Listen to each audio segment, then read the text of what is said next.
Okay, so what's up, y'all? I have some more information on COVID-19. I've gotten, through my intuition that it's an upper respiratory illness or upper respiratory disease. It's like having asthma, but 100 times worse. Just because any upper respiratory illness, no matter who you are, what age you are, it affects your lungs. So it's like having a lung disease. And the way it affects your lungs is via mucus. So with COVID-19, not only have I already known this, but I've also heard and has been confirmed that it's the mucus, and the mucus is extremely, extremely, extremely thick. So because of that, you have mucus that is building up in your lungs, therefore collapsing your lungs, therefore killing you, which is why so many people are just dying. Now, what also that I've gotten that no one's talking about just yet is ways to not just cope, but help with symptoms. Now, here's the ways and methods.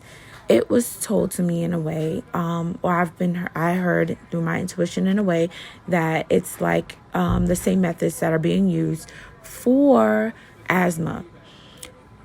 However, we would need stronger versions of all these medicines that they use for asthma. So if you have asthma, you have an idea.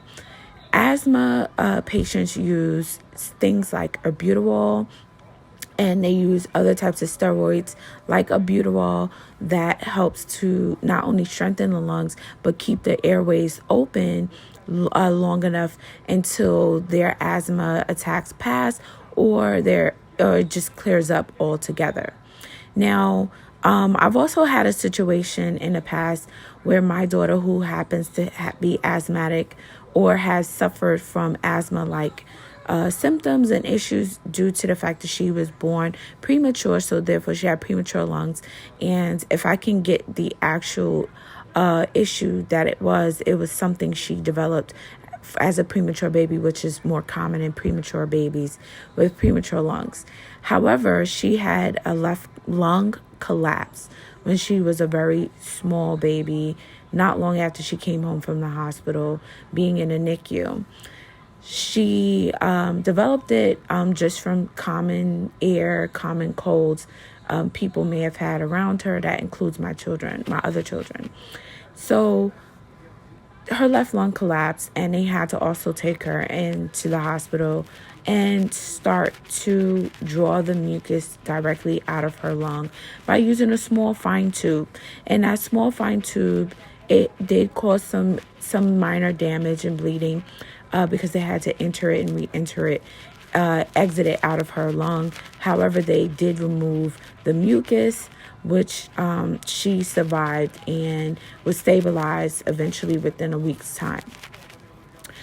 So I just tell you this because these are things and methods that can be used in helping some of these people survive the COVID virus that I'm sure they're either thinking about or possibly will figure out how to attempt to approach ways to save people during this time.